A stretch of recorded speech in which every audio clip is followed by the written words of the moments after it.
WorldVentures is becoming a magnet for success because it's basically the nature of what we're all about. It's hard to believe how much ground we've covered in such a short period of time. You know, in our first year, we did about 15 million in sales.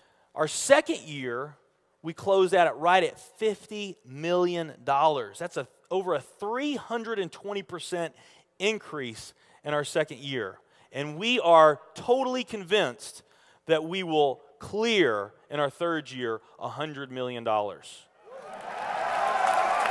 I'll tell you what's going to happen much faster than you might imagine is that we're going to become a billion-dollar company.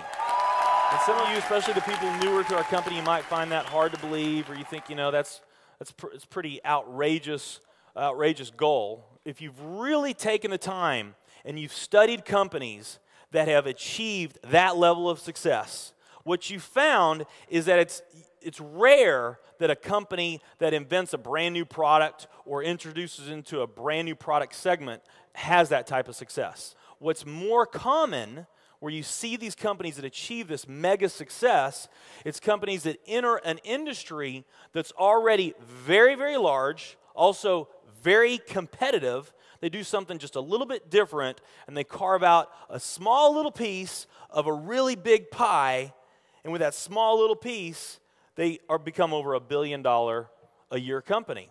A great example of that is Cheesecake Factory. I mean, we all know how competitive and how big the restaurant business is. And Cheesecake Factory, they're not doing something that much different than everybody else. They're doing things just a little bit different.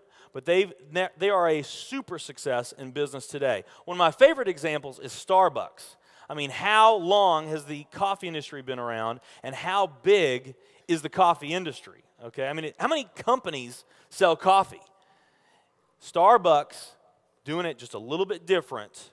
They carved out their piece, and now they're a multi-billion-dollar company. And I got a little demonstration that I want to show you that I think is kind of fun. The coffee industry is $100 billion. So $100 billion every year is spent around the world on coffee. Each one of these gumballs represents $1 billion in annual sales. There's 100 gumballs in here. This is the coffee industry.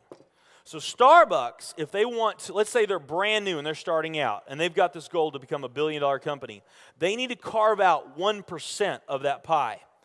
So they would need to have this much of that pie, 1%. So it's really, you know, a small percentage of this overall pie. They've been more successful than that. 2, 3, 4, 5, 6, 7, 8. They do about $8 billion in sales. That's a pretty significant portion of the entire worldwide global sales of coffee. The nutrition industry is $226 billion every year is spent on nutrition. So again, each one of these gumballs represents $1 billion in sales. So here's the coffee industry, here's the nutrition industry. And by the way, you may not know this or not, but over half of all the network marketing companies on the planet today, they're nutrition companies.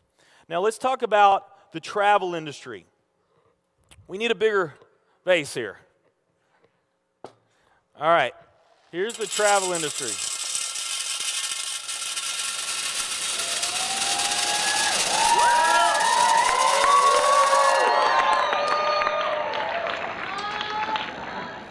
It's pretty impressive, right? Well, it doesn't stop there.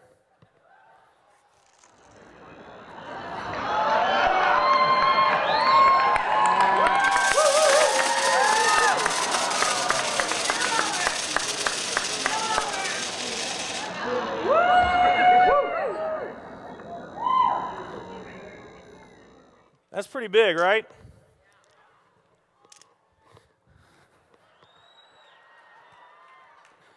There's more.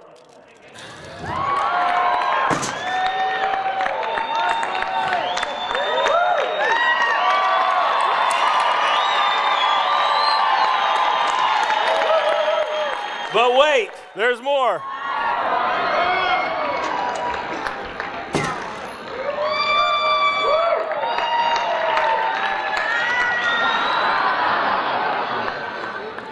And one more.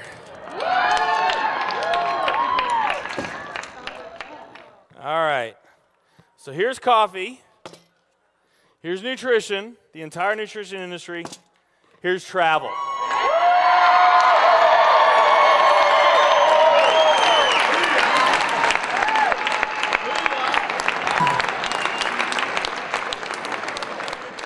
Travel industry is $7 trillion every year spent on travel.